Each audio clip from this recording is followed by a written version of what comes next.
right, good evening, everybody. This is Dana P.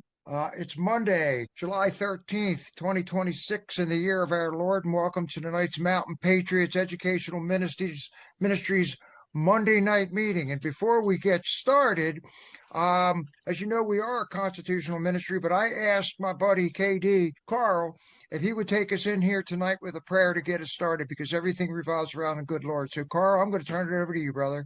All right. Lord, bless and keep all of those who are on this call tonight. Guide us in your ways. Keep us wedded to your sacred heart, and always keep us towards you whenever we fall or whenever we doubt or struggle. Amen. Amen. Perfect. All right, guys, if you'll take a look at my flag, we're going to roll on with the pledge. You ready? I pledge allegiance to the flag of the United States of America and to the republic for which it stands, one nation, under God, indivisible, with liberty and justice for all. All right, guys, here we go. As you guys know, Mountain Patriot Educational Ministries has been doing this almost every Monday for over 4 years. And I'm going to give you our Mountain Patriots Educational Ministry credo, and then I'll show you a little bit about the website and what we've got going on. This is our ministry mission statement. Mountain Patriots is a group of USA-loving constitutional conservative American citizens dedicated to saving, serving, and preserving our county, state, and country. We believe that we are endowed by certain unalienable rights of life, liberty, and the pursuit of happiness, and we are bound by those beliefs. Our credo: we assist with support, safety, and security of our neighbors in Frederick County and abroad. Our mission is to build a caring, freedom-loving, compassionate cadre of citizens with patriotic and positive attitudes and a willingness to share their time, effort, and sacred honor. Our mission is we, the Patriots, are committed to be patriotic and peaceful examples of we, the people. We operate within the moral principles of the United States Constitution, the Declaration of Independence, and the Bill of Rights as derived from the biblical worldview of our founders, and do so in our community and communities across the Commonwealth of Virginia and abroad. Our aim is to take back and preserve Virginia for we the people. We will help support individuals and their families to emotionally, spiritually, physically survive and thrive in our community. We strive to motivate and engage the electorate, be sufficiently involved in our governing bodies, and hold those governing bodies accountable in their performance to those duties that we have granted to them. Our strategy: it's our commitment to help families in need and to educate and activate this community through conferences, community meetings, a variety of educational, training, and informational videos, newsletters, podcasts, and preparedness training with a Christian worldview. We accomplish our goals for our community through tax-deductible contributions, along with volunteers from our group and our community. Our guiding principles: we will be vigilant, we will be trustworthy, we will be prepared, we will be reverent, we will be respectful, we will be kind, and most of all, we will be nice. There are 7 different ministries that we do, and I'll just hit them really quick right here. There's the education ministry. This happens to fall into that category. We have a spiritual ministry, so we pray for everybody, and somebody needs help, we're there for them. Constitution ministry, which we'll cover tonight.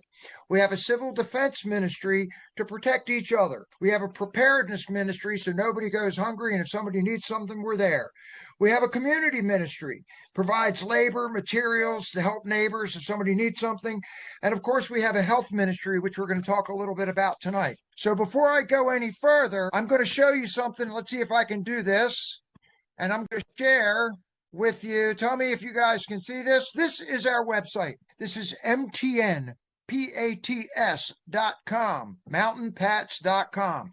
We want to thank the Lord, our Father, the Holy Spirit, for giving us 250 years of freedom. And let me tell you, it was a hard-fought battle, and right now we are again in a revolution to be able to save this country. So if you go to our website, you're going to find a lot of different information.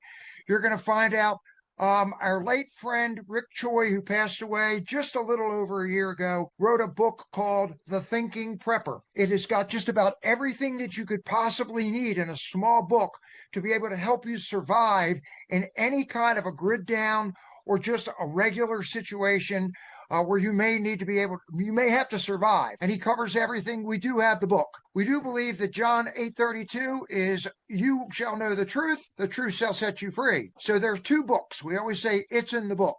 We follow number one, the biblical principles of the Holy Bible, and we follow Rick's book. There's all kinds of videos on here. Mountain Patriots is an educational ministry. This explains who we are, what we do, what our mission is. We ask people to help us out. It takes a lot of time, effort, energy. Anybody that donates to this ministry keeps it going. I don't think people want this ministry to go away, but it does take a lot to run it, and it's running on fumes. We have all kinds of episodes of the Liberty Man. We are celebrating our 250th anniversary. So we are covering the untold stories of our country through the eyes of the Liberty Man. We have Mountain Patriots videos for all of the candidates. We interview everybody. And we also cover some world events, folks. So I strongly encourage that you watch the one we just did on Venezuela. There are close to 70, if not more than 70,000 people missing, buried, dead, sick, covered up. A friend of ours, Steve Slepcevic, is out there with RPS, his rescue squad, and they are all over the ground down there. It also covers a lot about what we could turn into if communism were to hit here. We're going to cover that tonight as well. We also have people want to know about the data centers, transmission towers, and so forth. There are always reports on here. There's a 22-page report on the data centers. We did a whole think tank on this, and there's all kinds of information on that if you want to know that. Thank you to the Board of Supervisors who shut down the data center project for right now. Yay! But it took a lot of people and a lot of effort. We by no means take the credit for it. We were just a hand in the community, and we asked the community to get involved. There's also the Honey Badger report. If you want to find out what's going on all over the state with elections and so forth and what's going on in Richmond, I strongly recommend you signing up for the Honey Badger report. The link is on here. Here's the video we just did. This is SRP, Urban Search and Rescue down in Venezuela. They need help. If you can give to them along with us, that would be great.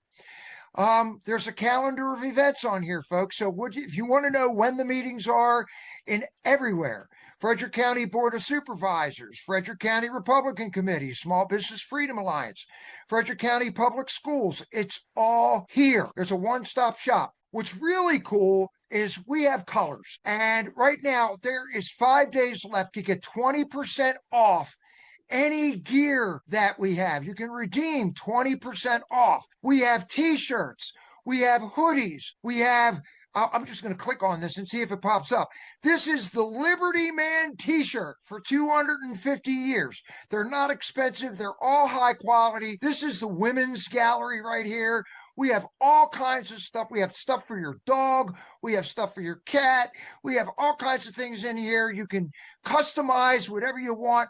It's all in here. So if you like what you see, come on in and check us out. Also, lastly, we have a podcast sign up. If you click on the podcast sign up, it gives you an opportunity to come in here and sign up to be a historical figure in our 250th anniversary this year, and talk about a historical figure. I know Scott Sturdivant has been on here.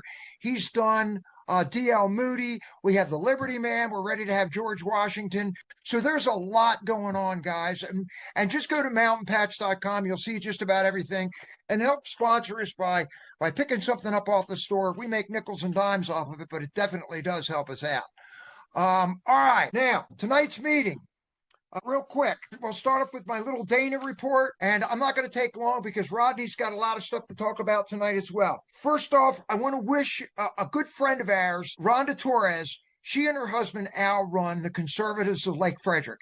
They are two of my favorite patriots. I'm telling you, not that you guys aren't, but they're with us. They're our sister group. Did a great picnic on Saturday, had over 100 people there, had the candidates there. I want everybody, if you get a chance, to wish Rhonda a happy birthday. I hope she or Al will be on here, but they did a phenomenal job on Saturday. Got a chance again for the third time to see the candidates. So special thanks to Rhonda and happy birthday. We have the Mountain Pats reproductive.com merch. In the next couple weeks, Pastor Jack will be here from Allied Special Intelligence Group. They learned how to run a shadow Republican government. We are tired of rhinos, guys. We're sick of them. There are people that get elected, and I'll tell you this, and you can research it for yourself. Go find out if AOC and Breonna Presley were elected or were they installed. They actually, from what I understand, and I'd have to pull it up for you, they did a talent scout search for somebody to represent where AOC is, and she was picked out of quite a few hundred people that were actors enough to become an actor, and they were able to get her in there and feed her lines, and she's a puppet. So she's part of the puppet government and a lot of the people that we have in there. Do not believe everything that you see or hear, because so many of these people are bought. So we have the special, it's called the Allied Special Intelligence Group. There's going to be training all over the state for this. Next, we're taking out the rhinos. I just did a meeting with Diane Weiss, and happy birthday, Rondo. You weren't on here, but everybody wishes you a happy birthday and thanks for Saturday. But we did Vexit, which is Virginia exit. We're looking at ways, if we wanted to or needed to move Virginia, our county and a couple other counties to West Virginia. I'm not going to get into that right now. It's very cumbersome, but it's an opportunity to take a look at it. One state has problems just like another state, but we're working on property taxes and things like that, and hopefully we can follow the DeSantis model and a lot of other states that are getting rid of property taxes and be able to take back this state, and we have the opportunity to do so in the next couple months. So we did Vexit. There's also Swindled, and that has to do with the big giant towers, the big giant fan things. I can't, what am I looking for? You know what I'm talking about, but they're in Hampshire County. They say they're the wind turbines. They're supposed to create all of this energy, but they take a ton of oil and everything else. So we're being lied to again. Plus, we're eating up the territory. So there's a big controversy going on. So if you want to know more about Swindled, help us out. We have a little bit of an issue, but I don't think it's an issue. God rest Lindsey Graham. Some of you loved him, some of you didn't. It is what it is, but he did pass away on Saturday. Great senator from South Carolina. McMaster is looking to fill his seat. We'll find out a little bit more about that later, but he has a lot to do. He talked to President Trump evidently on Saturday, and they said they were going to pass the SAVE Act. And I'm going to stop here for a second and hit the SAVE Act. President Trump is pretty smart. If he said he was not going to sign any bills into law until they pass the SAVE Act. So he can literally sit on a bill. That means that Congress and Senate have to sit there for 10 days, and they can get that bill passed without his signature. So he's not letting anything come through. So if they leave, the bill automatically goes away. If they stay, the bill can go through. If they leave, it's called a pocket veto. Now think about this. If Trump keeps them busy enough over the next few months, and then he waits until the very end, we know that if he passes the Save America Act or he pulls out the executive order for hand count ballots, there's going to be judges, courts, lawyers, and all this other stuff. If he waits till the very end or close to the end, they will not have enough time to get the lawyers and the courts and the injunctions to stop paper ballots. So he's playing everything close to the vest. So pay attention to what's going on. I sincerely think that there's going to be paper ballots. If I'm wrong, I'm wrong. Maybe, maybe not. But everything seems really to be leaning that way. But that's called the pocket veto. Gives you a little thing to look up. Make sure you get a chance to know your candidates. Saturday, August 4th is the last time to vote in the primaries for Congress and Senate. I'm going to wait till the end because I want to hear all of the candidates. I do not like to go by a placard, and I don't like the 2 or 3 minute town hall. So we are working right now to have them on here. David Williams is supposed to be here next Monday at our live meeting. So we get a chance to talk with him, get to know who he is, all about him, his wife, his kids, what they like for breakfast. I want to know what shoe size he wears and what his favorite color is and why. So that'll give people the opportunity to get to know them. We will also podcast each and every one of those. If you do have in a different county or a different state, and you would like us to help you podcast a particular candidate, please let me know. And Scott and Charlie and I will do our 3% podcast and do our best to get those on. We're also working with the Board of Supervisors. All of those folks will be on, which is really cool. I'm working right now to get Al Orndorff on here. Stan Whitaker will be on. Actually, Stan Whitaker is running for Board of Supervisors, Gainsborough District. He'll be at our meeting next week. I'm having lunch with him on Thursday. We also have John Jewell that'll be on. We have Akins that'll be on. We have everybody that wants to be on is going to be on, and we're going to give each one of them a chance to speak, and that way you get a chance to know who they are and ask questions. We're going to ask questions that you would. So there's a chair for Gainsborough and Back Creek.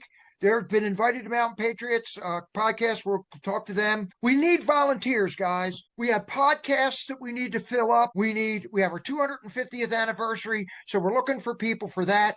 If there are emergencies like the Venezuela situation right now, we want to get the news in on that. I've got a lot of people that want us to do that. We're going to be doing more than 1 or 2 a week when Charlie gets back.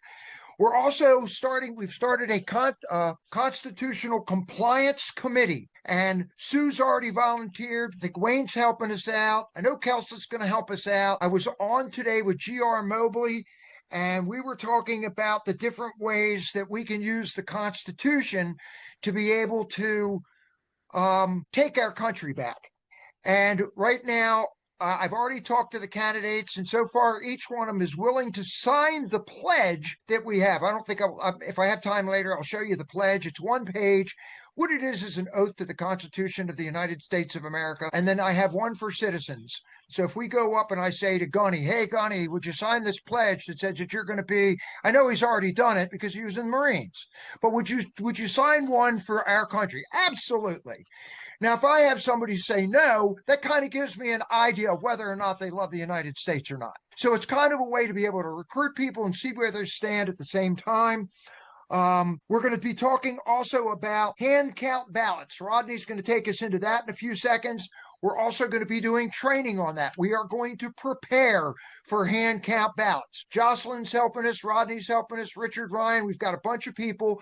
And then when I was at Rhonda and Al's picnic on Saturday for Conservatives of Lake Frederick, our sister group, it was phenomenal. The food was awesome. You guys missed out. But I asked about paper ballots, and I asked how many people would be willing to hand count. Most of the hands went up, so people are willing to work and take our country back. But we also have to knock on doors. I'll let Rodney handle that. We have 3 amendments that are coming up. Dr. Sheila is going to cover some of these 3 amendments tonight. Dr. Sheila is for Virginia for Medical Freedom Alliance. She is absolutely phenomenal. If you've never heard her, I would strongly suggest you support her. She's in Richmond. She is a super patriot. I talk to Dr. Sheila a couple times a week. I put her Substack out there so you guys can read it. She's covering the abortion laws, the gay marriage, the felons, but especially the abortions. What they do with these children is unconscionable, okay? And she's going to be on here in a little bit to talk about that. I know that Shelley Arnoldi is running for the 10th district for Congress. She's on here tonight. She knows Dr. Sheila extremely well. Julie Perry is running also in the 8th. Make sure you follow her. But Dr. Sheila is going to be here tonight because we have got to save these children. And we have a way we think that we can get the children involved by asking them if they want to avoid the draft. Right now, if you're 18, you have to sign up for the draft. That's not constitutional. So we're trying to get this. We'll talk about that at another time on trying to get students to learn the Constitution by asking a couple questions and some memes. We have the Save America Act. That should happen because it's under Executive Order 13848 of the President's executive orders written in September of 2018. It all covers the election interference and foreign interference. We know we have it. Most of this is going to drop towards the end of the summer so that most people will go, I did not know that, and they told me that there was no cheating. It will be proven. Then Trump can pull out the executive order and put it on top of the Save America Act, or he can just use the executive order. You know how bad things are. We've got arrests that'll be coming up. We win this, we're going to have arrests. So It's not, remember, there's a grand jury for every one of these people. So it doesn't happen on a dime. Trump is doing as best he can, as fast as he can.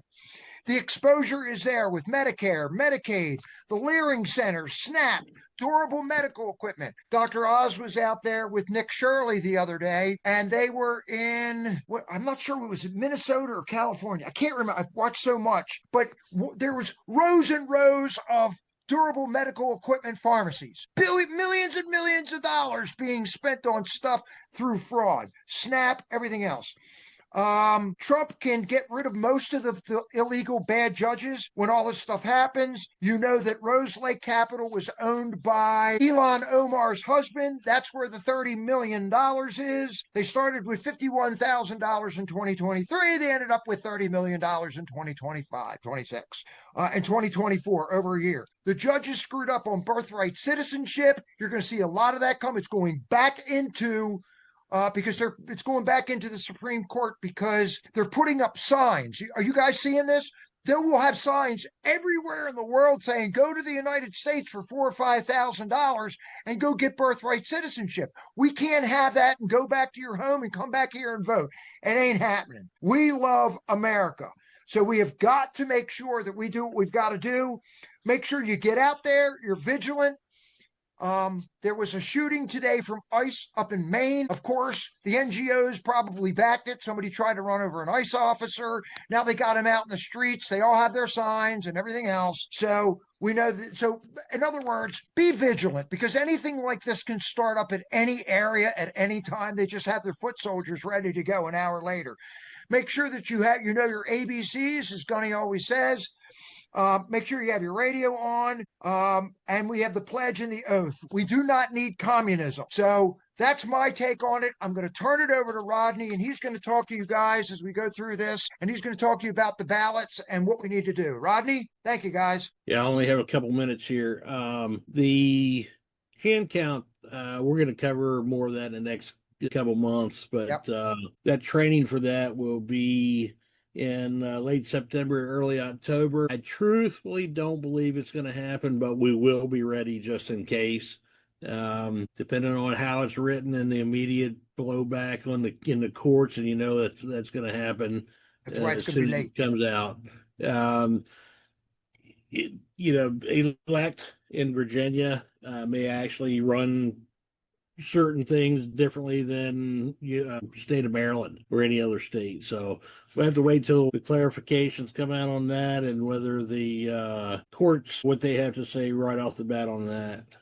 Lindsey Graham, his passing, his position was actually filled this morning by his sister, Darlene Nordone. She was appointed as the interim senator, which is pretty interesting, but she's hopefully going to hold up to the Republican vote and vote along with President Trump to get things done. I think she will do that. She seemed pretty humble in her speech today, her acceptance speech, which was pretty surprising, but I like it. We had the birthright citizenship come out from the Supreme Court last week. 5-4 Robertson Barrett voted with the libtards. That way, Roberts actually based his opinion on a 1608 common law from England, which doesn't have a lot of parallels between that and the United States illegal issues here. August 4th is the primary election day. Early voting has already started. Go and vote if you haven't, and encourage people to go and vote. And that's about it. Pretty quick, but I've got to get out here. Any questions real quick? All right. I'm cautious, but at the same time, I think it's going to happen, because that's why they're pushing everything towards the end, and he's not picking on it. We're just trying to be ready is the point. We want to be ready and trained if it happens. I hope it does. I don't think it will, though. We want to be ready, and that's part of being part of Mountain Patriots. We try to prepare for whatever happens. Yeah. We try. All right, gotta go. Any questions, guys, for Rodney? He's gone. Any questions for me on this? Since Rodney had a couple extra seconds, I'm going to share with you about this constitutional committee and what's going on here. I met with, and we need people to help us with this, to be able to carry the weight or carry the ball. I met with G.R. Mobley today, and let me pull it up. I got notes all over the place. Okay. The whole thing is, he asked me today, and I meet with him almost every Monday. He asked me about the youth. What are we doing with the youth in our country, in our state? And I said, well, we have a couple younger people. He goes, how old? I said, well, one of the youngest ones is 31. He's really sharp. Because, oh man, that's not youth. But that's great. I'm glad you got somebody sharp that's 31 years old. But I'm talking about somebody that is 13, 14, 15, 16. So we're going to put together a program over the next couple weeks. We're going to try to meet every Monday. So when school comes into session, I'll talk to homeschoolers. I talked to Dan Best today. Dan Best is doing okay, guys. We were looking for him for a while. I didn't hear from him, so I had to go over his house and check his pulse. So what would work, or what we're going to try to make work, is kids that are 13, 14, 15, 16 years old, and put out memes. The Constitution does not call for, they passed a law, but it's not part of the Constitution, that at 18 years old, you sign up for selective service. Well, it shouldn't be there. The way it's supposed to work, according to GR, is each state is supposed to have a well-regulated militia. And if there is ever a situation where you have to call people up, you talk to the governor, you talk to the well-regulated militia who are staffed, ready to go. They've got their equipment through the state. That's originally how the Army was supposed to be. But what we would do is go in with the idea, and I want other ideas, guys. So this is off the cuff here. So if you don't like my idea, that's okay. If you got a better one, we want to hear. We want different ideas. But we go in and say, hey, Scott Sturdivant, you're in the 9th grade. By the time you turn 18 years old, you know you're going to have to register for the draft. So if something happened with the United States, like in Iran right now, would you want to have to go to war? Would you want to do that? You know that it's selective service. If they ever pulled the draft back in, you might have to sign up and go to war. You don't want to do that, do you? Well, what we're doing is we're trying to get rid of that. And we're trying to teach as many kids as possible how your constitutional rights and your liberties are being infringed on.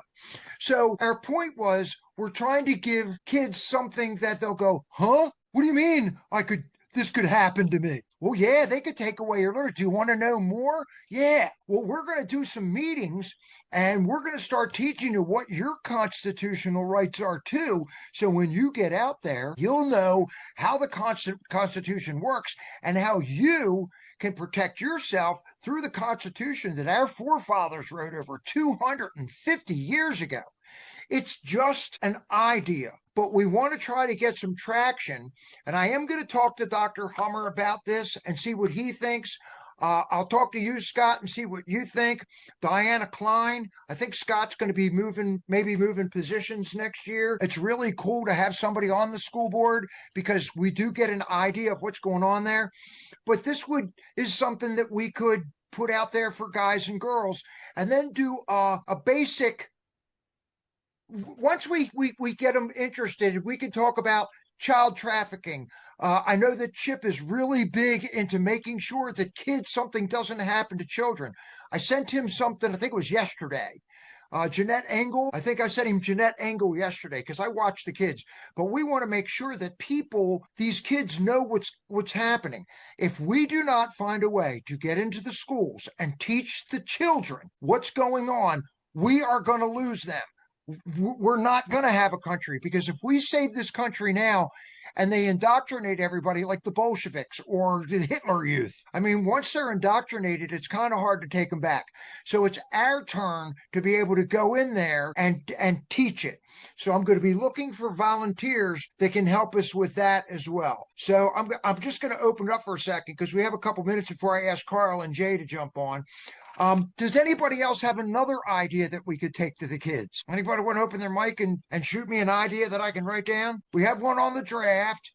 Any other ideas? Or you just want to email them to me? Come on, this is a smart group. I mean, to really reach them, you're going to have some kind of like social activity for them to do to get them engaged. So like a club, yeah. And for sure, starting earlier the better, and then reaching out to churches to kind of get them involved with that, because there's another one, churches. Otherwise, it's really easy to it really depends on how much time you spend. Like you talked about, like public schools have children for like almost 8 hours, so they're going to get primary influence on it. Now, if they're homeschooled, it's a little different, but like I said, I mean, most people are public school just because of the nature of the costs and everything that comes with it and convenience. So yeah, you're going to have to do some kind of club and then really kind of have to, grind down the indoctrination they're going to get from a lot of their schooling. I love it. But that's the kind of stuff we can do. I mean, there was a young kid at Turning Point. I think he was 18. I want to say Albemarle County in Virginia. Yeah, that's a big county for them. Mm-hmm. What is it? What is it called, Carl? It's Albemarle. So it is Albemarle. It's a county around Charlottesville. There's a ton of yes, it's that's very him.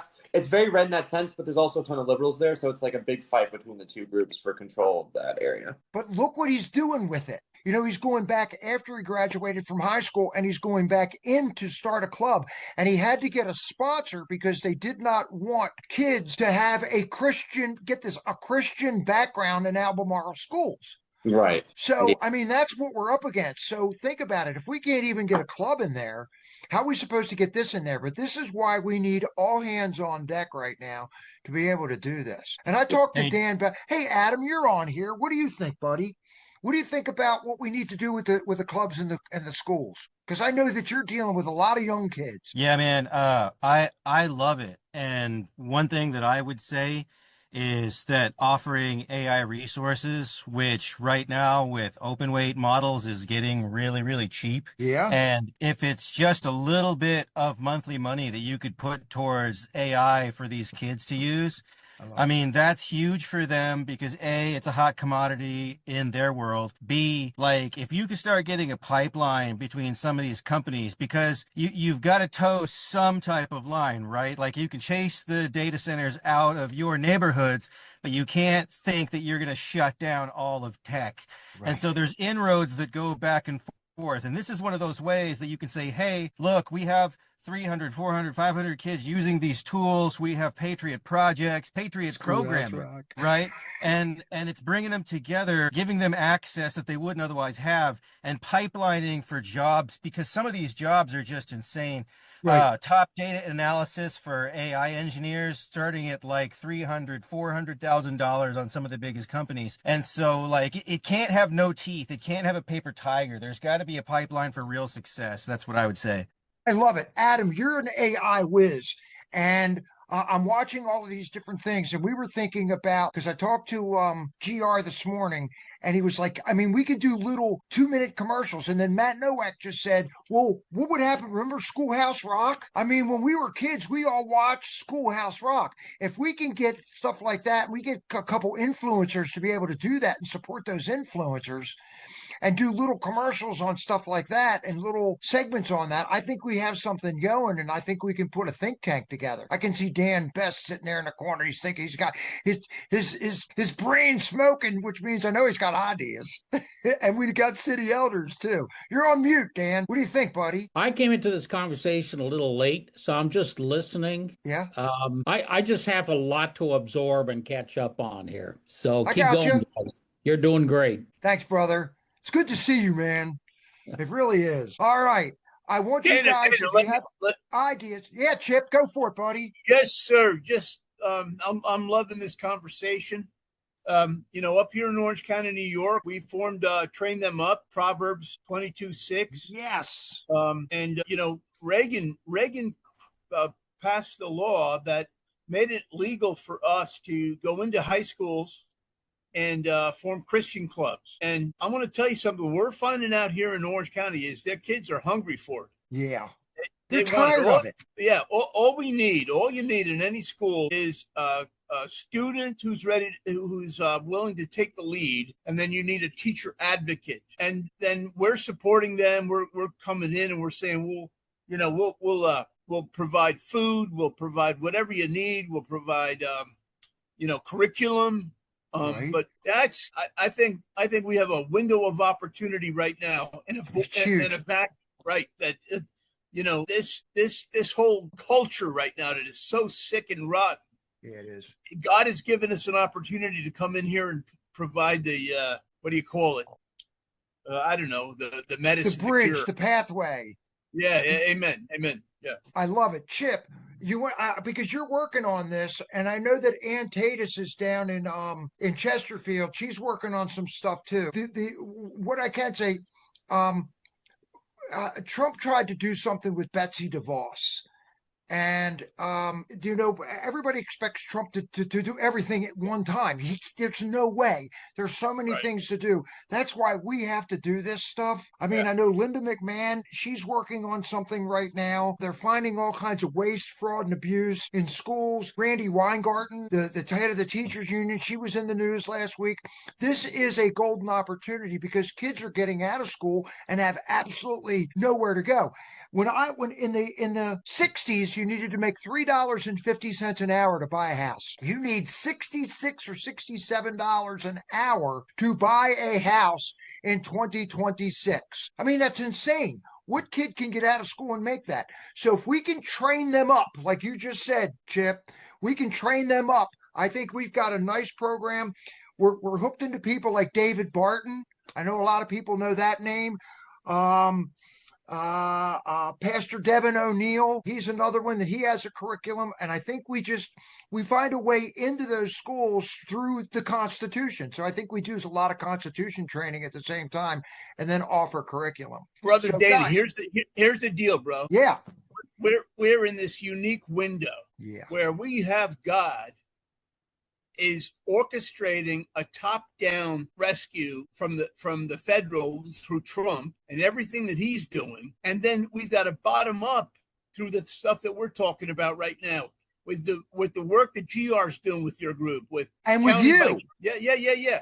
That's what I'm saying. We have the ability, at our local level to meet them from the bottom. We have it's tools. A squeeze play, bro. But what frustrates me is so many in our community, the churches that feel like they just don't have a part in this. They're spectators. They're not involved. And I'm praying every day for our churches to step up. But we don't have to wait for them. This whole train them up thing for us it's a local initiative. It's Orange Strong is doing it. But I just pray that more of us will wake up and start doing it. Well, you're on that compliance committee. It's you, me, Matt T, Pastor Earl, GR. I mean, there's a bunch of us that already started this constitutional committee, and we already have, guys. So we already have the foundation for this constitutional stuff. It's where we take it. Dana, I'd like to interject if I could. Sure. Go ahead, Dan. You know that when we had our conversation this afternoon, we talked a little bit about this. I'm thinking of where's the low-hanging fruit, whereby to reach children. And my understanding is we didn't homeschool our kids, but they're long gone. But my understanding is a lot of parents homeschool their kids until the last 2 years of high school. Right. And then put them into the high schools. And I'm thinking what we might have, thinking low-hanging fruit here, we might have a better opportunity to get into the younger kids that are being homeschooled and train them into being moles when they go into the high schools, the public school system. I love it. To represent our ideas, to be the missionaries, basically. Amen. And the clubs and do all that. They'll be prepped for it. Absolutely. Very cool. I think there's a lot we can do. Chip, you got a final thought here? No. I love that. Yeah. And we have a lot of homeschoolers. We know quite a few people that are homeschooling right now. So we're going to move on because we've got some really cool stuff going on. It just shows what happens when a community pulls together. I'm going to turn this over to Carl and Jay we were talking last night on our mountain council about 2A and what's actually happening with VCDL. The administration right now is actually looking at a national concealed carry permit, because people have to study all this stuff to go from one state to another state to another state. You're fine in your state, and then you cross the line, and all of a sudden you're a criminal. But we had the same thing that was happening here. So, Carl, you want to fill everybody in on what we've done with the 2A stuff? Sure. So the Virginia passed this year an assault weapons ban. So basically any, semi-automatic rifle, shotguns, several pistols, as well as a public carry ban and a large magazine capacity ban. But a Washington County judge issued a universal injunction. So basically now those bans cannot be enforced in any part of Virginia because it violates the Virginia Constitution, doesn't even violate the federal level. But the DOJ is also bringing their own court case against these laws because of once they became enforced on July 1st. Now, this injunction is coming into play in July 21st, and it's going to be in play for, I believe, a year. But obviously, if they win the court case, then it can be permanent, which would be fantastic. They also did something similar in Lancaster County where was it? They were trying to get the universal background checks, and I think that thing went through. But at the very least, the fact that, common use, AR-15, shotguns, quote unquote large magazine capacities, which is just anything over 15 rounds, which is absurd because even most pistols have above 15 rounds, or they have 15 rounds. So you're at capacity. It's an absurdity. Yeah. It's a violation of constitutional rights. The Second Amendment was never a second-class right. And the current acting attorney general has also made the same thing as well. He's made the same point. But yeah, that's the other thing too, is the reason why it's universal is because Jay Jones, our attorney general, was trying to argue that these injunctions were only to apply to the counties in which they were issued, but this judge has said, nope, it's the whole state of Virginia. It can't possibly be only the counties it's coming out of, so this is great. These are great victories for us. Another thing that happened as a result of all these gun bans is that hundreds of thousands of firearms have now been purchased in Virginia.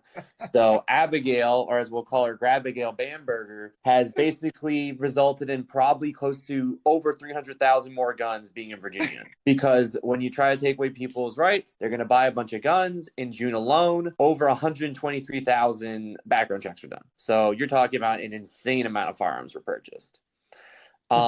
Palmetto State Armory, for what it's worth, is actually still willing to ship us even non-strip lowers, so basically lowers with the trigger still in it, which is silly that they were going so hard about it. But basically, one of the things they try to do with these bans, these 35 gun bills, is you cannot quote unquote manufacture a firearm, which basically just means you put it together. You got the charging handle, the upper and the lower, and then the thing that hits the bullet. I can't remember what that's called. But anyways, so yep, it's great. And this is the second injunctions. And then the other thing that tried to happen is Jay Jones and unfortunately our own our Commonwealth attorney tried to consolidate the 4 different lawsuits about all this stuff into one case. Judge struck that down. So now there's 4 different cases going on. So Gun Owners of America, VCDL, Firearms Policy Commission, and the Second Amendment Foundation, along with the DOJ, are all filing their own separate cases. So yeah, like I said, the injunction is going to be in effect through July 2027. Originally it was going to be, I believe there's a different ban that is going to be in play until, yeah, that's right. It was originally until December 2026.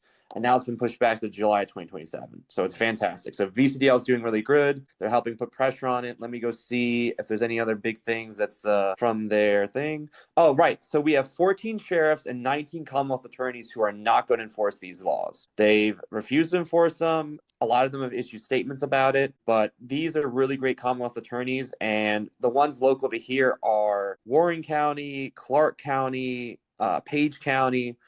And then, like I said, there's 19 others, and then 14 sheriffs. So these people need to be voted back in because they stood when the state was going to bring down pressure on them. I'm sure James Jones is breathing down their neck and telling them, we're going to get you unelected or we're going to strip you of your position if you don't enforce these laws. And they still stood tall. They still said, constitutional rights are constitutional rights. It's stupid that you're trying to make us enforce it. And they told the freshmen to kick rocks, which is great. So these are people we want to keep around. Let's see. Yeah, like I said, so the manufacture of a firearm, yeah, it's still legal. Once the injunction comes into play, you can put together a gun. Like I say, to call it manufacturing is stretching the definition of the word in my mind so absurdly, but that's the whole point. They basically wanted to make it so that there was no way for you to quote unquote get a gun they wanted to ban. There we go. Blah blah blah blah blah. Oh, let's see. Yep. Great info, Carl. Thank you. Carl, got a question for you. Yeah, what's up? Well, I know that one of the provisions that they were introducing was requiring all concealed carry or firearms in cars to be under lock and key. Yes. What's the status of that right now? That's still in force. That wasn't one of the things that's been struck down because it's a harder one to argue. It is ridiculous because one of the things that happen with that is, so it has to be locked. So basically it needs to be in a locked glove box or a locked center console or some kind of lock container physically attached to the car. You can literally do with a cable, which is silly to me that they allow that, but yeah. And the other thing you're supposed to do now is if you have a rifle, you can't have it loaded basically, and it needs to be outside of your immediate reach. So it has to be in your trunk, or basically it has to be in a place where you can't get to it immediately. Like I said, if it's a locked container. But yeah, like I said, rifle or shotgun, you just have to keep in your trunk because there's no way you could reach it. You can't lock that up in your glove box. So yes, those are still in force. But the other thing that Richmond did was they exempted themselves from that law. Yes. Lawmakers do not have to obey that law. So just, Richmond telling you how it is. We're going to make you obey this law, you plebes, but we're not going to follow it. So, politicians basically writing laws that they don't apply to them. It's amazing. This is how I see it. And everything, okay, we thought we were going to lose this country a couple years ago. And everybody was like, okay, if Trump gets back in. But then as soon as Trump got back in, they stopped doing anything. A lot of people just stopped. But what's happened since Trump got back in is everything is turning around. And Virginia is a pretty good example of that. First off, we're going to find out all the stuff, the shenanigans that went behind the scam burglar stuff, okay? More people bought guns. We all stood up. We showed that after we spent $21 million, okay, on a vote of yes or no over 10 counties to 1 or 6 counties to 5, everything that they've done has backfired on them. So that shows you what we the people can actually do. And I'm going to share this with you too. I was talking back and forth the other day with Adam, and I put up something on Signal about, okay, if you take the amount of votes that Trump got, and then you take what Biden got, it came up to like 155 million people. Okay. Well, the average election of voters is 18 years or older of registered voters is about 53% of voters. So if you're over 18, a citizen, registered voters, 52 to 55% vote. What they did is they took all the votes, okay, and they found out they took all voters. They found out in the last numbers last week that if you took the numbers the way they're supposed to be run, they took the entire population. 95% of the people voted, not 55%. They had a 95% turnout. That is absolutely ridiculous. It can't happen. Everybody did. So they counted every vote that came in, every address, every ballot, and it was 95%, not the 52, 53, 54% that normally is. So my point is we're pushing back and it's working. No vote. We've got stuff coming up in November. That's why I'm I'm pretty confident on this ballot thing. I'm very, very optimistic. I'll say that. Now, there's another piece that goes to this gun piece. Jay, you want to chime in and tell us what happened, what they found out, or you want me to chime in and do it? What happened? Yeah, be happy to, Dana. Backgrounds, huh? Yeah. So, like they said, we did over 124,000 in June background checks, which is about a 250% increase over last June, where we did about 36,000. So if you can imagine, that's 4,100 background checks in a 30-day period. We've got 95 counties in Virginia. That's over 400 per county. That's a lot. So as a department, we were relatively taxed and bringing in some additional staff to take care of those needs. But Spanberger's been, like I said, one of the greatest gun salesmen we've had. So we did like 500,000 almost last year, and we're almost there this year already. But like you said, keep the faith. The bad laws make for good case law. Yeah. We're going to win this fight. We're going to take them They're not going to go anywhere in the court system, I don't think. And Matt put a post on here: isn't locking in cars equivalent to the Heller decision about immediate access? He's tracked. That's probably going to take a test case. It's going to take somebody getting in trouble for that and then bringing it into the courts. But I suspect that one would probably go away as well if we got a good case on it. So I'm just going to say it, and I know this video is going to go all over the place. We need a Commonwealth attorney. So if you all know somebody that's out there that's going to stand up for we the people, and it's not a popularity contest of whether or not I personally like somebody. I just want somebody that's going to stand behind the people, do what the people have elected them to do, and follow the Constitution. And a lot of politicians right now are scared to death to do something because they'll lose their job. It's the same thing we went through with the jab. You either get the jab or you lose your job. So it's coercion. Okay. And I get it.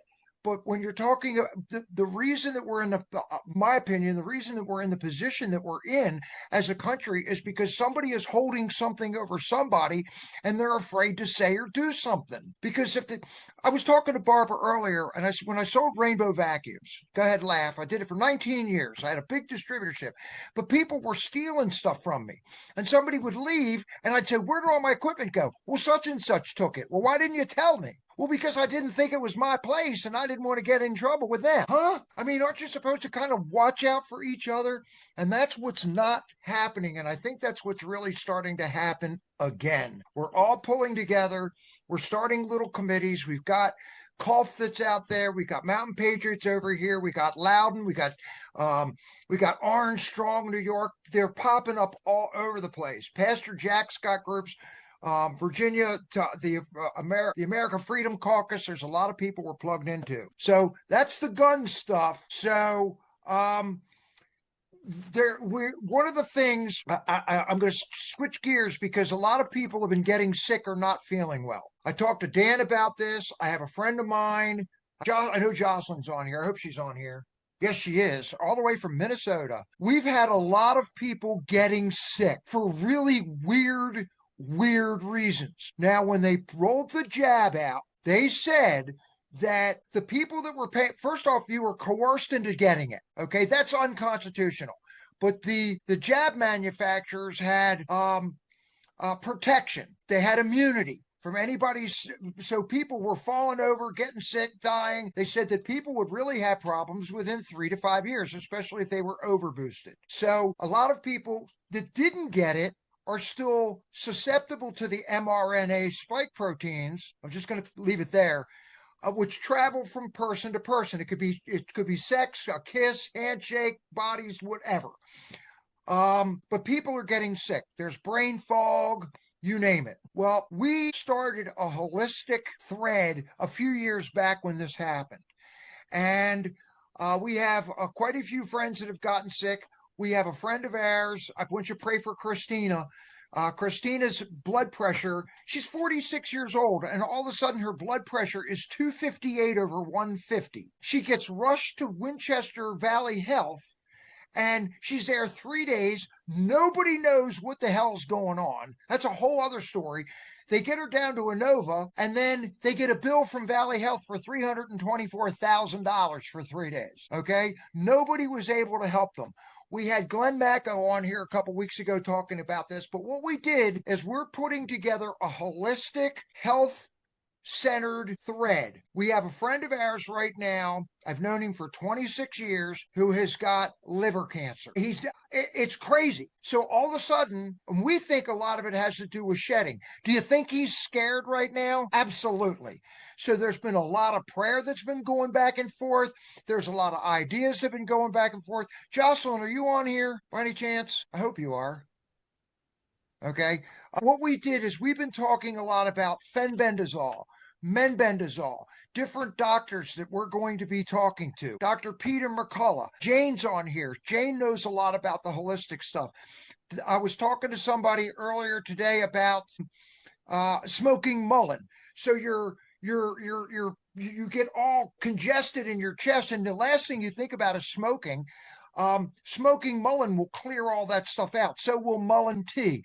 There's a lot of different ways of combating and getting this mRNA stuff out of your system. So we've been practicing back and forth, and it's not just the medical side of it. There's the mental side of this. All of a sudden, I have a friend of mine who's always been upbeat and positive, and he can set the world on fire, scared to death. So he's scared 1 minute, and then he's up the next. I can beat this. Oh my God, I'm going to die. Oh, I can beat this. Oh, I'm going to die. So we're trying to put together the mental wellness, the physical wellness, and so forth that can help out. I know Glenn Macco's hooked up. Glenn, do you want to say a couple things about what I'm talking about? Because you're a great resource as well as Jocelyn and Jane, and we have a thread for this that I added you to today. Yeah, I saw where you This is a big deal, guys. Signal group. Just the importance of looking at it in a composite way and knowing a range of the different signals. So there's something called POTS, where normally your blood pressure is pretty consistent, even when you're first wake up and are in a prone position. But POTS, your blood pressure has actually been substantially weakened, and often you'll feel faint from going from a prone position to a standing one. So if you're having that's an indicator that you may be have a certain amount of both spike protein and other poisons that may be affecting you. Another item is called burning feet sensation that can be caused by other things, but that also is affected a huge number of people that haven't in the past. And so there's both avenues of investigating these kind of symptoms, as well as checking as many people as possible on whether they got one of the hot lots that is known to have caused significant number of deaths or permanent disability. And it's insane. Lindsey Graham is absolutely everything associated with what happened to him certainly could have been done by the vaccine. Now, we don't know yet. The autopsy report, the first layer of that could certainly have been what they call aortic dissection. Right. Could have been caused by clotting. So we do have to wait. You always hear this from Dan Bongino. Let it settle. Give it a couple of days for the rest of the information to come out to accurately evolve and proceed. But wherever possible, we want to be able to get at those items. We want to be able to investigate them and get the very best possible. And for that, I'm working constantly with a nationally known chiropractor, Kevin Stillwagon, out of Florida, who I interact with several times a week. So he's willing to come in and help review individual cases and help us get even higher level doctors, especially around cancer, to get involved. Excellent, Glenn. Thanks. Jocelyn, I want you to jump on because she's got a couple things that we've been working on. I was talking about Eric and what we're going through with him, not only physically, but mentally, and the stuff that we've been doing with him. Well, one thing I wanted to plug in, and it's somewhat related, and I put it on a thread in that book about autoimmune diseases and spiritual health.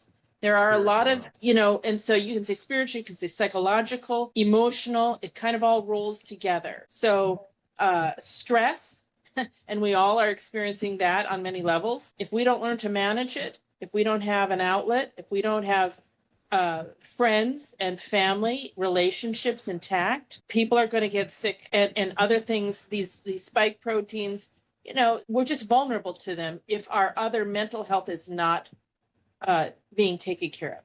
So I just want to encourage people to make sure that they have the right amount of rest, that they're getting the emotional support that they need. And that, again, if you're worried about money, we need to help you as friends so you don't worry about money issues. Right. I think that's one of the biggest fears when it comes to mental or to physical health. You mentally stress about money and options, and we can get the ivermectin, we can get the hydroxychloroquine, we can get a lot of that stuff very cheap overseas. Yep. So we want people to know that there are ways to do that so that they don't have to stress. But that book that I mentioned by Dr. Henry Wright, Wright, and it's all about the spiritual roots of disease. There are documented cases, even before all of this pandemic stuff came around, about how breast cancer is linked to problems with parents or with a mother specifically, unresolved issues. So our emotional state has a lot to do with our health, and we need to take care of that. So Hey, that's all I Jocelyn? really wanted to add.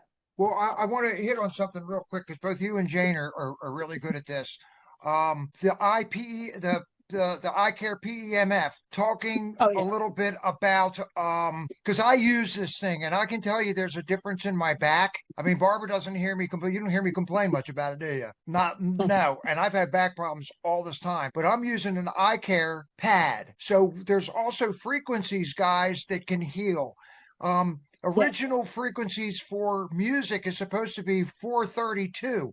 They cranked it up to 440, and that changes your whole. You can watch this music in water. You can watch the different patterns that happens with water. So imagine what happens with your blood. But you have that eye care stuff also, don't you, Jocelyn? Yeah. Well, and that's it's delivered. The frequencies are being delivered. There's sound frequencies that you cannot hear that are being delivered through a PEMF, the pulse electronic magnetic frequencies is what it stands for. So, pad. Yeah. And so a man out of Florida, engineer, physical therapist, he devised it. Now it's based on the training and the science from a man named Harry Van Gelder and Dr. Carol McMacken. And I trained with Dr. Carol McMacken. And so I am not a licensed therapist, but I can treat friends and family. And so we can get those little devices for about $300 for the pad. And then the app that we deliver it from is a $15 monthly fee that you pay JJ, who is the inventor, and you can run 3 pads off of one monthly fee. And I'm up here in Minnesota. I'm working on family up here. It's been revolutionary with my father, who's 87, and helping him with his voice. He loses his voice, but when he gets stressed out, but then when he treats his stomach and it's a virus, the H. pylori virus that creates ulcers. He runs that and boom, his voice is back in 30 minutes. So the doctors will tell him that there's nothing wrong with his stomach, but when we treat his stomach, all the problems go away. So it's sometimes difficult to get Western medicine to listen, but they are listening now. And then I started working on his back. He had back surgery a number of years ago. There's scar tissue in there. And I ran a frequency on him last night, a whole bunch of frequencies. So while he slept, and he said, man, did his back feel different this morning. Okay. And so we're going to keep working on some of these things, but it's very powerful. I am not at liberty to say that it can treat cancer, but I can tell you there is a frequency for parasites and that cancer is considered a parasite. So you can put the 2 and 2 together. Okay. And I have resolved skin cancer with this as well. Now, this is just basal cell, but I have healed my own. I've healed my husband's skin cancer. So you connect the dots. Right. You connect the dots. Exactly right. Dan, you were telling me about ticks today, weren't you? Yeah, I've been taking basically the international recommended dose of background ivermectin for about 2.5 years now. In the 2.5 years, I have not had any problems, as I usually do, especially around winter, with congestive diseases or flu or colds or such. I just haven't had them for 2.5 years. That could be purely by chance. But one thing I did notice is I picked off 2 ticks this year that had started embedding themselves in my system. And I picked them off that a tiny little bit of skin where I picked them off in their mouth parts. I picked them off before they started drawing blood, and they were dead. So I'm sure the ivermectin is killing the ticks. And right now, the tick number of diseases attributable to ticks is just skyrocketing. Some of them very deadly. Dana and I both know somebody who's got the alpha gal. Jocelyn could tell you all about alpha gal. And he's leading a miserable life. But the Rocky Mountain spotted fever, deadly. Lyme's Right. disease, deadly. And they're finding out all kinds of other diseases. So my recommendation to anybody is I take 12 milligrams, or that's 2 little 6 milligram capsules of ivermectin every 3 months, and that keeps my background ivermectin levels where at the recommended doses for people living in Africa or Asia. And it seems to be working very well for me, with a few exceptions, like my recent health crisis, which is still undetermined as to cause. But other than that, I'm a big fan of ivermectin. We There's a picked up lot we can do. in the Dominican Republic. It was cheap. So Dan, I do have it. Are you taking it monthly or daily? No, every 3 months. I have it on my Just calendar. one time. One time every 3 months, right? That's it. Okay. I have a vet friend. He's 87 years old. He takes 12 milligrams every day. He treated large animals, and he said, you know what? Everybody should just take one every day. And that's just him. But he's 87. He's been treating animals for 53 years. Yeah, and he says, why don't we treat people with the same? Well, no, and absolutely. But they have been treating people in places like Africa and all that, where there are a lot of parasitic diseases. And it's been, I mean, the creators of ivermectin got the Nobel Peace Prize off medicine. of that. Yeah. Absolutely, because they made such a huge breakthrough when they came up with that. And the bad mouthing that it got during the COVID era was purely because they were terrified that if ivermectin and other treatments were found to be effective, then they could not. They could not use that to justify circumventing all the safety testing for the vaccines, and the vaccines would now no longer have a monopoly on the COVID situation. So there was a lot of money at stake. There was a lot of conflicts of interest, and I hope all those people get hauled out into court under the light of public scrutiny, and they be made to pay a price, because this was a crime against humanity, what happened. Big time. And here's another piece, Dan. A lot of people don't realize, do you know how many billions of genetically modified ticks that Gates put out there? Well, I know there's been allegations, but I haven't seen that. Yeah, I want to see documentation. I have buddies, so I'll get you some documentation for it. I got buddies all over because of what I used to do. Our company was national, so I've got buddies going. You would not believe it's in the size of a matchbox. I've seen those videos, crawling with ticks and everything like that, appearing in people's. It could just as likely be the Chinese doing it. I mean, there are so many different sources, but are we under assault from biowarfare? Absolutely. Absolutely. No, but I just hesitate before I start blaming people.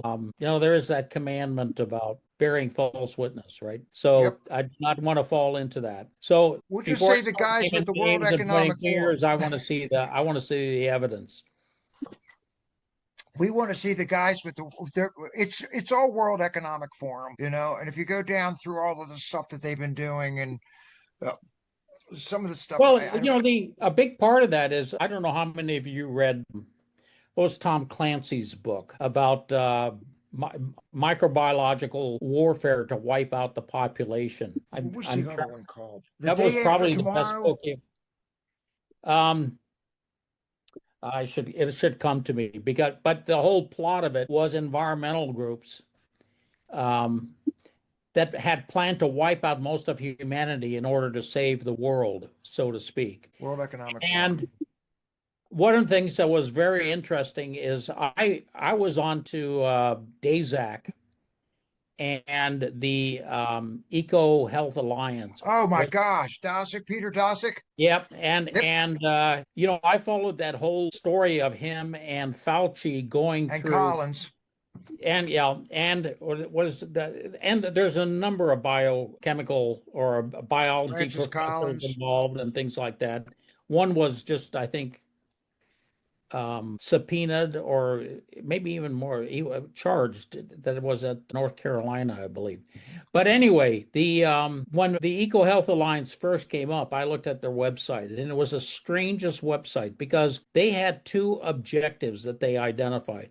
One was to study One was to study tropical diseases and in great detail and all that, and the other one was to protect natural habitat and in the Amazon and all this sort of stuff. And all of a sudden, it was like the perfect setup for Tom Clancy's book. I wish I could remember. Well, the name. that's called predictive But programming. well, it was basically engineering to remove humanity from Earth, and some people like World Economic Forum or Bill Gates have been quite openly discussing it. So Absolutely. that it's I'd hate to think they read Clancy's book and use it as a blueprint. But I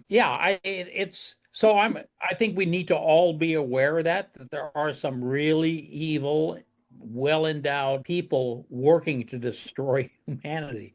They are. And that's what Trump's trying to take on, guys. So you understand. Well, that's right. That's what he's taking on. At the same time, we should not rush to point fingers and accuse people without good evidence. What's really wild is, and they've been telling, it's called predictive programming. And I'm going to move on in a few seconds when Dr. Sheila comes on. Is anybody heard of the Georgia Guidestones? Nobody? There's your homework. Look up the Georgia Guidestones. It was put up in the early 1980s by a guy that donated millions of dollars, put it up in Georgia. He was anonymous. It's anonymous. His name is R.C. Christian, and it tells you in 8 different languages how they're going to depopulate the world down to 500 million people. It's in 8 different languages, and it blew up a couple of 2022. I think it's 2022. Barbara's got all that stuff, but it's insane. A lot of this stuff has been planned, just like they're doing right now. This is what Trump is doing right now is what they call devolution. He's breaking down all of the different parts, which is why he started in his first term in Saudi Arabia, and then he went to Great Britain, and he went to Japan, and he went to the DMZ, and he's putting all these things together. And right now we're coming down the home stretch with a lot of things that are going on. And if it had not been for President Trump, we would not be having this conversation right now, because if Hillary had won, we'd have already been in war and been taken out. There's no two ways about that. So all of this stuff is being set up. And right now we have the opportunity. We're awake. We have the opportunity right now to get out there and find the right candidates. Don't guess. This is why Rhonda and Al had that big picnic the other. They didn't just have the picnic, to have the candidates there. They had the picnic to bring their people together. That's what we need to do. But having the candidates there, being able to talk with them, get to meet them, get to know who they are. And I talked to Dan earlier.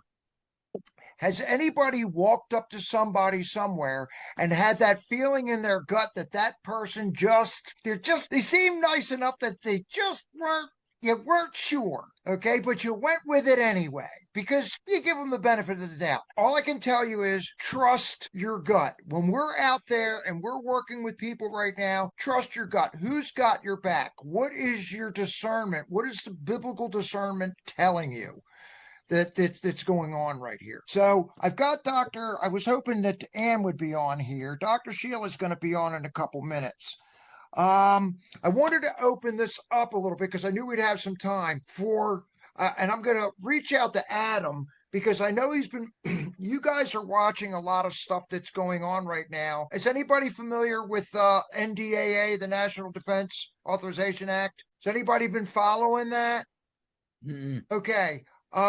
We're trying to become a sovereign country, and the forefathers, our founders, were like, look, we don't want to get intertwined with other governments. We want to stay out of their stuff. We keep ours and they keep theirs, and we do our thing and we'll trade with them. They started out, and actually Thomas Massey and Ro Khanna brought this up. It's section 224 of the NDAA and we already are hook, line, and sinker in a lot with these Five Eyes countries. But right now, they're trying to, and it's been shot down once, we're trying to intertwine all of our technology with Israel. Did anybody know that? Most people don't. It's now section 219. And you want to do a deep dive on this. I've grokked this. I've been looking at it. I thought, it's not a big, I think it's a little bit more of a big deal. Adam, are you on here? By any chance? Yeah, hey Data. I want you to just take a minute or two and talk about 219 because you're I follow everything at a high level. I'm about 10,000 foot view. I know you're on the ground. Yeah, well, somebody's got to be out here on the dirty ground. That's why we have this group, because somebody's plugged into something. Well, yeah, guys. So, like Dana said, it was the 224. They switched it up to 219.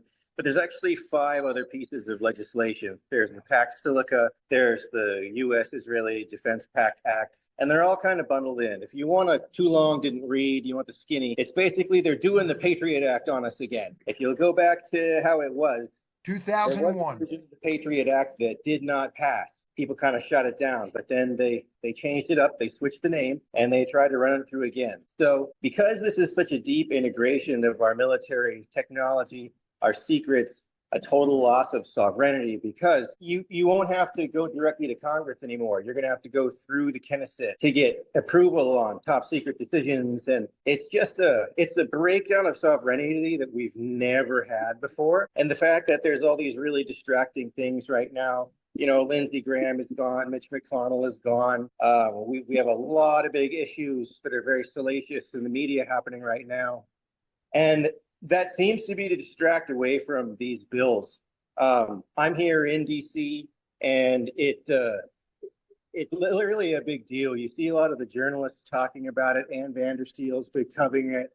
Vandersteel. Yeah, Ro Khanna was actually taken and held hostage by the IDF when he was out trying to fact find for some of the abuses of these border settlements, you know, because it all ties together through you guys' great work with the data centers. You know, they're running Palantir tech. They're running the Lavender and Where's Daddy software that helps them track people down, Terminator Skynet style, and eradicate people. And those, if you look what's happening in Miami and you look what's happening in Austin, Texas, you have IDF integrations under this package of bills coming in to train our law enforcement. You know, so that's not our law enforcement doing serve and protect anymore. It's hunt down political dissent with maximum force. And so this isn't far off. This isn't projected.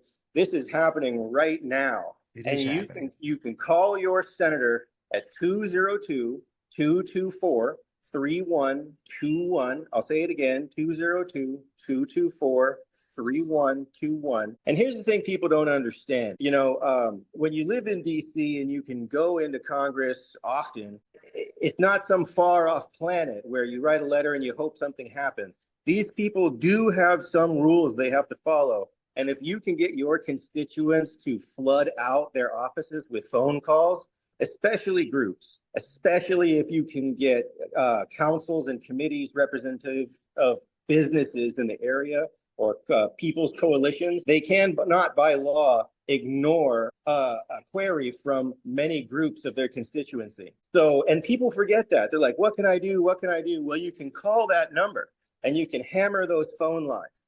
They're a small office. They only have a staff of like 7 people in there. And if their phone lines are just flooded day and night every single day with constituents saying, hey, I don't like this. This is un-American. This is unconstitutional. Why are you trying to ram this through behind our backs? We're going to primary you. They will take notice. They're very self-serving here in DC. If you can threaten their primacy with primaries, it is something that their staff will like, hey, we have a 45% uptick in people talking about this. You better take notice. And that's really all it is. It's encouraging each other. It's saying, hey, you know, you're not crazy. This is a big deal. The traditional mainstream like Fox News, you know, because it's a little compromised, it's going to try to funnel you towards this big Christian versus Muslim war. And don't get me wrong, that's a big issue. They're bragging about how they're trying to take us over. I'm with everybody on that one. We got to pay attention to that. But the people who are already inside, hand up the skirt, radically changing our laws so that we owe money forever, owe American blood of our sons and daughters forever, and that you can't change it by law. The president can't change it. Congress can't change it. We'll be bound forever, and it will be illegal if you backtalk against it. You can already see in the state of Florida and Texas where you're looking at 20 years in prison, ladies and gentlemen, if you organize a boycott against the state of Israel. That's not American. We all know it's not. And we have to have the moral courage. We often fantasize about charging up a hill with a rifle. And while it's great to be prepared for that, sometimes even men who can face machine gun fire, they tremble at the moral courage it takes to stand up and say, you know what? Mainstream says this is right, but I know in my heart from my discernment and from my Lord Jesus Christ that this is wrong. And if we could just support each other in that, it's that energy that's going to bring the kids. That's what they all tell me. They're just desperate for somebody who's not fake, and I'll land it there. Please, again, that number is 202-224-3121. You call your senator, you call your congressman. Trust me, it makes a difference. It's a big deal. And I was going back and forth with Adam going, I don't know whether people are ready to hear this yet. They're just starting to absorb all this stuff. And then I'm reading it and grokking it and everything else. I'm like, holy crap. I mean, we got to talk about this. So I'm going to challenge you all to go grok what 224 and 219 actually mean and what that would do to the United States. Okay. So I'm going to move on. I have a special guest for you guys tonight. One of my favorite people, Patriots, doing this stuff. And this is Dr. Sheila Fury. She is Virginia for Medical Freedom Alliance. She has been out to our Wake Up Winchesters several times. The stuff that she talks about is so potent that they knock her videos off of our platform. Okay. She goes down the rabbit hole, and there's some really serious stuff that's going on right now. And I asked her if she would do this, and she graciously said, absolutely. And there's a summit coming up. This has to do with our kids. So, Dr. Sheila, you're going to cover the 3 amendments for us. Am I correct? Yes, I can do that. All right. The first one is reproductive freedom. We all know it's a lot. Okay, we all have the freedom to reproduce. But what is it going to do? It's going to allow unrestricted abortion, unrestricted murder of unborn children. All right. And this is healthy unborn children. So remember, 96 to 98% of abortions take place on healthy babies. This is in all 3 trimesters. So when you look at the end of pregnancy, after 16 weeks, that baby feels pain. Before 16 weeks, we medically cannot prove pain. However, that means that the medical instrumentation isn't developed enough to monitor that. However, the brain and spinal cord and the arms and legs are all moving. And so they're all sensory integrated. And so there's no reason to assume that even though the baby is less than 16 weeks, that they are not feeling pain. All right. It's sort of like being in the ICU and they're saying that you're in a coma and you're non-responsive and you're never going to recover. And we all know people who have recovered from comas who were told they were non-responsive or brain dead. All right. So the medical establishment is not to be trusted. Okay. Further, even the pro-life organizations on this only want to talk about safety. They don't want to talk about the baby. Well, let's talk about women's safety in abortion. There is an assumption that abortion clinics are monitored like every other surgery center. Okay, so that they have regular health inspections. That is completely false. And in the city of Richmond, in the abortion clinics that occur there, they have not had an inspection since 2018 or 19. Okay. So over 6 years, there has not been an outside entity from the health department to go into these facilities and monitor them and make sure they're up to standards. So the assumption that abortions are safe is completely false. We know, number one, that one person dies at least in an abortion. We know that regularly women have uterine tears, cervical tears, or develop severe infections following these abortions. All right. And so many of the side effects from the abortion procedure actually lead women and cause women to be permanently sterile or lead to hysterectomies prematurely. All right. There's also the assumption in the demeaning language referred to women, young girls who have become pregnant in their early teens, late teens, or in their early 20s. If they're unmarried, it's, oh, this is a burden so great that you can't carry the child to term. False. Women have been carrying children to term since the dawn of man. All right. When I was in high school, when I was in college, girls became pregnant, they carried the baby to term. Nobody said anything. It wasn't rocket science. They had a baby. All right. But now it's your entire life is ruined, and we allow that language to continue. Further, we have it will allow unlimited transgender services. All right. So sterilization of our young people through the giving of hormones, cross-sex hormones, and hormone suppression. Parental rights. You don't have a say. All right. Your child is under 18. And as long as they are sexually active and they choose to be sexually active, and then it goes as far as statutory rape. Okay. So if you have a 35-year-old having sex with a 15-year-old, that 35-year-old is not going to be prosecuted. All right. If your rapist or a pedophile or a human trafficker brings a young girl or boy into Planned Parenthood or another organization to be sterilized, that is protected. If your neighbors purchase large quantities of the abortion pill and hand them out at school, if your teachers purchase the abortion pill and hand them out at school, they are fully protected. So you as a parent are shoved out the door, and our children are vulnerable to the deadly side effects of the abortion pill and the abortion procedures. The other aspect of this is unlimited and unregulated in vitro fertilization and surrogate parents. So anyone can be a surrogate, all right? So any mother can be a surrogate for another child, all right? But who's the parents? So they can be human trafficked for simply carrying a baby to term. This is real. In California, there was a couple that had 25 children through surrogates. Those children were being trafficked. This is what is going to be open, wide open in Virginia if we let this continue. Further, there is nothing to prohibit, if this amendment is passed, that a surrogate carries a baby to a certain stage of pregnancy, the owners of the baby, okay, because you now becomes property if you're a surrogate, okay?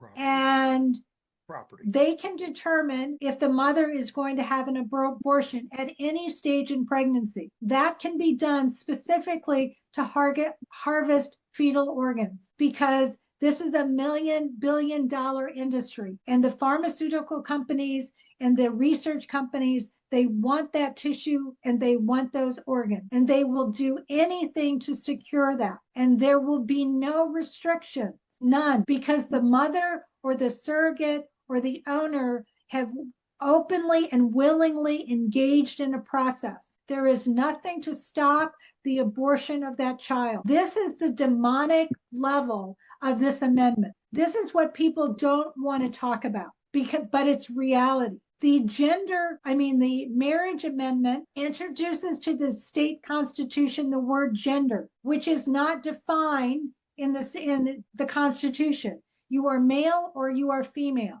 Okay. We don't want to introduce gender and the term to our Constitution.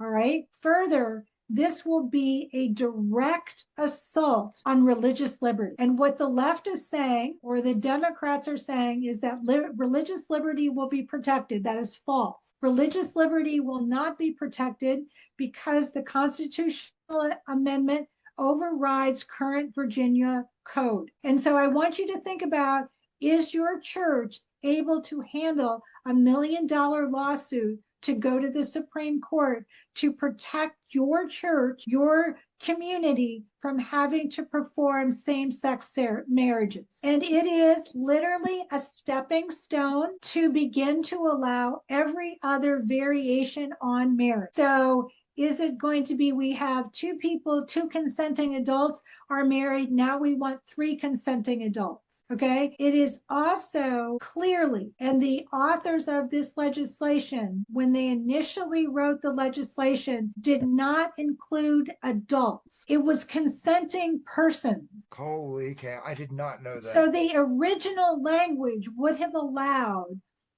a child marriages. And that is going, if that language was written in the original form, original draft, that language is coming back. We know that. They are not backing down. And we need everyone, all of our churches, organizations, to fight this and get people out and tell them the truth. The final amendment, which is on restoration of voting rights, oh, it sounds wonderful.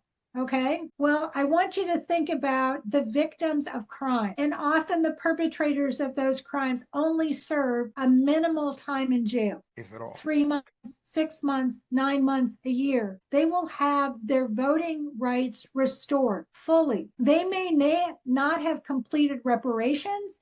They may not have shown that they have changed their life in any way, shape, or form. The victim is still suffering. There is no distinction between the type of crime that the person has committed. So you could be a child rapist and you could serve 6 months in jail and you would have your voting rights back when you're released from jail. So this is additionally, and I don't fully understand all of this, but linked to this is competency to vote. And so it makes it harder to declare somebody not competent to vote. And so I'm sorry, I don't have all the details on that. But enough. I think you can find those details and somebody can get those for you. So what is it called? Competency to vote. Okay. So they can just go in and anybody that has no brain power can cast a vote. Correct. So one of the things that happens in nursing homes in particular is that they receive absentee ballots. They are not competent to fill those ballots out. The staff in the nursing homes actually fills the ballots out and submits them in the name of the patient.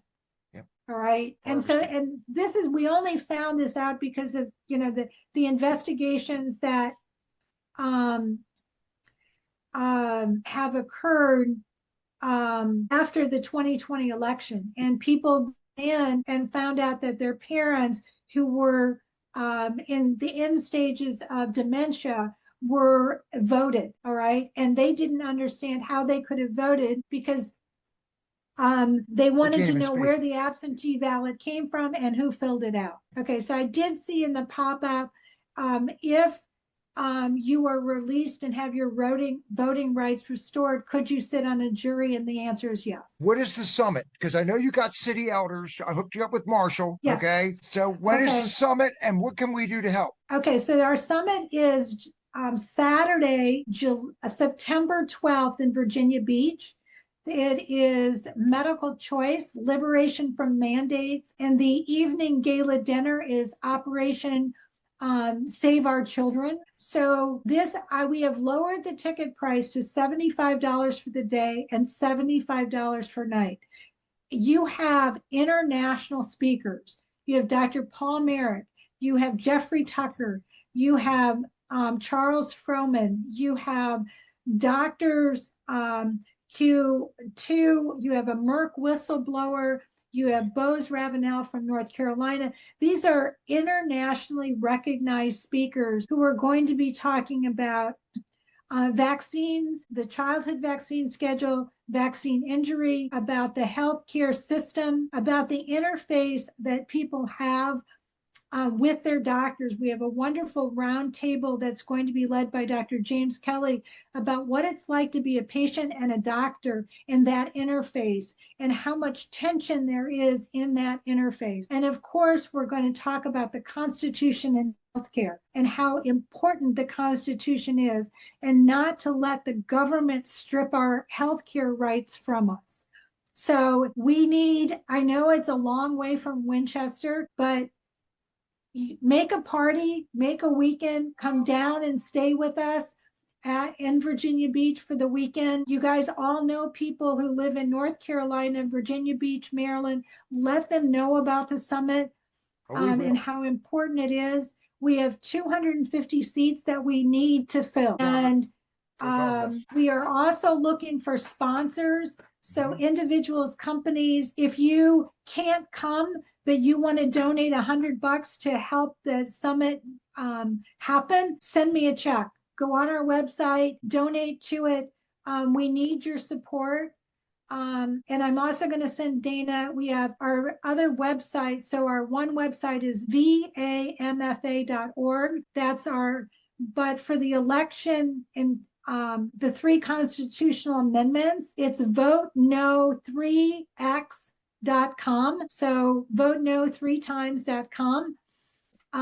And that gives you all the information on the 3 constitutional issues. And so we actually have stickers for that say, protect Virginia's children, vote no 3 times.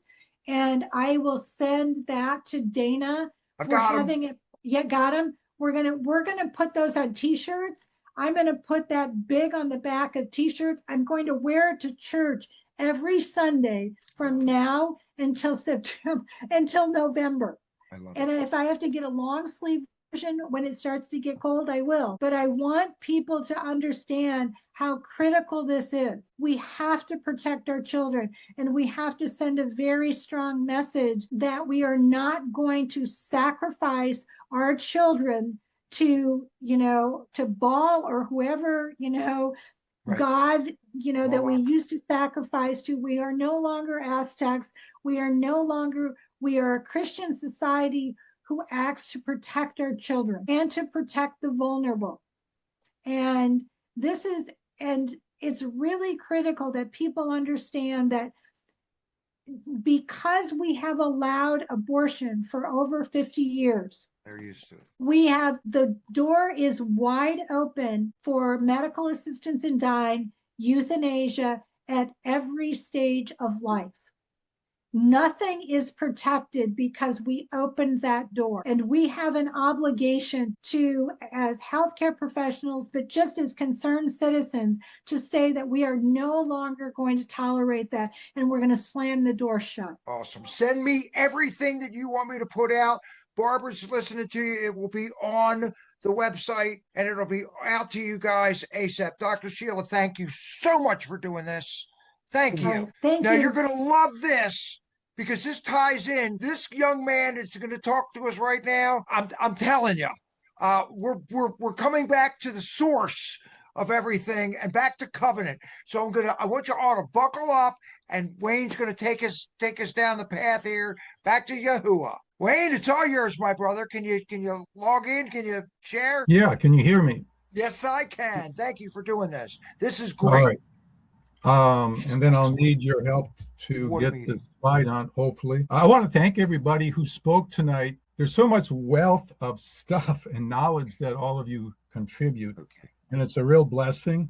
And in particular, I'm thinking of the health issues that we need to be vigilant about, because you can't do much in Yah's army if you're down and out, if you're in the hospital, the sick bed. And so if that happens, you just have to get back to health as soon as possible. It's one of Yahuwah's covenant features, is one of health. And I thank Dr. Sheila for what she brought to our attention, in that every one of those amendments that she brought forth is anti-covenant, and it's really doctrines of demons, and we really need to call it out of what it is and educate people. And in particular, what I want to bring up tonight is getting back to the covenant. Just want to lay out an outline, not get into deeply on it, but can I punch up this slide, Dana? How do I do that? Just share it first? Hit share. Okay. And it should come up for you. Is it up? No, oh, not yet. That's what I did. I hit share. Wait a minute. And then click on the whatever the thing is that you want to share. So you click share, and then click on whatever document it is. Oh, well, I see it on my screen, but not on yours, right? I don't see it on yours, on mine. All right. Want to send it to me? I don't know how to send it to you, but Okay. Well, can you see my face? I can see your face. Okay, well, this is a Very document that handsome face. it's taken from the Holy Bible called the Patriots edition, 1983. And it says the 7 principles that made America great. And I'll just go over briefly all 7 of them, and I might even add one. There's a byline underneath that says the Judeo ethic and Christian ethic. And when you hear those phrases, basically what it's saying is when they talk about the Judeo ethic, simply means a series or a code of conduct. And when they use the word Judeo, they're referring to what we would call the Old Testament. And when they say the Christian ethic, they're referring to what we call the New Testament. Personally, I think it should just be the scriptural ethic. And really what we call the Old Testament should be rightly entitled the First Covenant. And then when you get to the New Testament, it's really the renewed covenant that happened when our Messiah gave his life on Calvary and shed his blood, which was the perfect sacrifice. But the first principle, again, this was in a Bible. 1983 was when President Reagan had a joint resolution of both houses of Congress, and he signed it into law called the Year of the Bible. And he basically encouraged the American people to read the Bible in 1983, make that a thrust. Well, I'm saying, why don't we do it every year? In fact, every day. If you're not taking your spiritual meds, you are limiting full health to your being. And so the first principle that they lay out here is called the principle of the dignity of human life. And it gives the corresponding verses. And pretty much it's against the commandment of murder. And what Dr. Sheila brought up, one of the atrocious things that we have been doing for 50 years in our country is the aborticide with the young in the womb. The second one is the principle of traditional monogamous family. And that's, of course, in Genesis 2, the first couple, man and female joined together. And now our government is trying to change that and to say there's other alternatives. A doctrine of a demon against the covenant. Third one is the principle of common decency. Pretty much that's just doing the right thing, helping out the orphans, helping out the widow. When we have disasters in our country and abroad, usually our country responds. The next principle is the principle of the work ethic, which scripture highly recommends that if you're able to work, you work, so that you may have to give to him that needeth. If you can't work, then we still are to reach out and support those who have perhaps disabilities, who are limited, maybe age-wise, the elderly, and so forth. So the principle of work ethic is scriptural, as part of the covenant. Then we got the principle of the Abrahamic covenant, and perhaps in future sessions I'll talk more about that.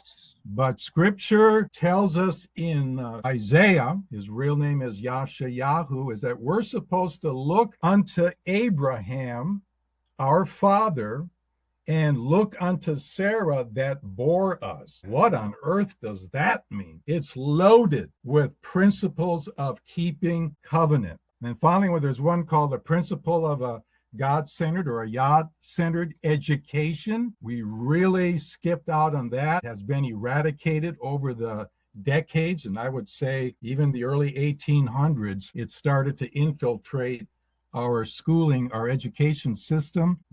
And then finally, I want to touch on this one. Says the principle, the last one of the 7 principles that made America great, the principle of divinely ordained establishments. And this copy of the Bible lists 3 of them. First, the home, then they list the state or civil government, and then they list the religious institutions. And I would say, I would probably put self-governing number 1, and then number 2, the home, and then I would put the religious body number 3, and then finally, yes, we do have to have a civil government. He did ordain that on the local, state, and federal level. These are all, and then finally, I would add, and the American Patriot Bible omitted that one with these 3, and I made it into 4. They put in place of that accountability to the Almighty. And although our founding fathers, not all of them were people of faith or varying degrees of it, they did for the most part recognize there was providential superiority in governing in the affairs of mankind,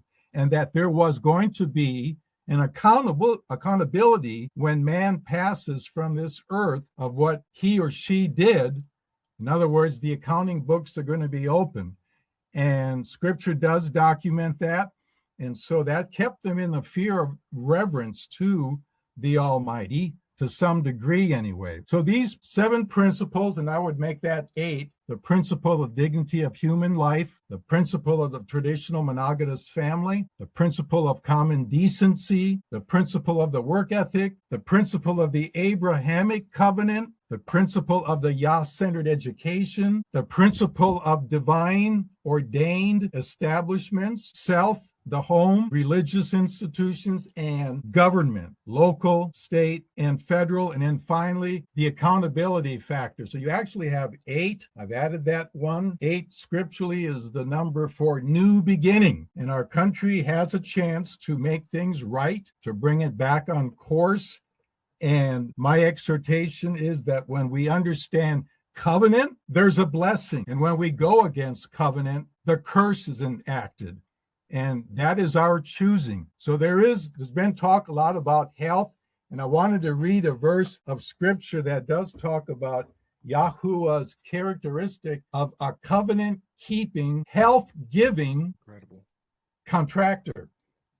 It's incredible. It says in Exodus 15, verse 26, and if you will diligently hearken to the voice of Yahuwah, your mighty one, and will do that which is right in his sight, and will give ear to his commandments, and keep all his statutes, I will put none of these diseases upon you, or allow it to happen, which I have brought upon the Egyptians, for I am Yahuwah that heals you. And so tonight we talked a little bit about vibrations, and I personally have not of a healing source of what vibrations can do, whether it's with the Rife machine or Jocelyn brought up the other maker of it that operates. But everything does give off vibrations. And I'm not an expert on this, but Yahuwah has set apart days in his covenant that the stellar heavens give off vibrations that are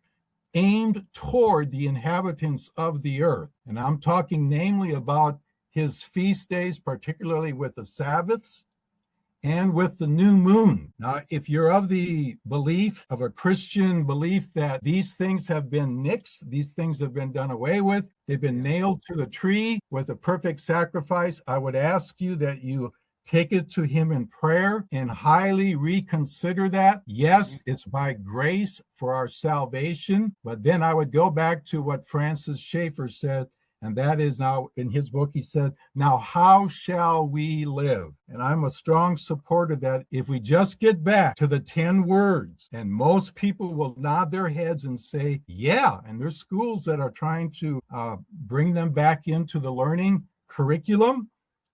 If we start there, I think we're going to be milestones ahead of getting back to the restoration of all things. So I see that my time has run out. But these are some principles that I brought up. I wish I could have put the chart on. I'll work on that.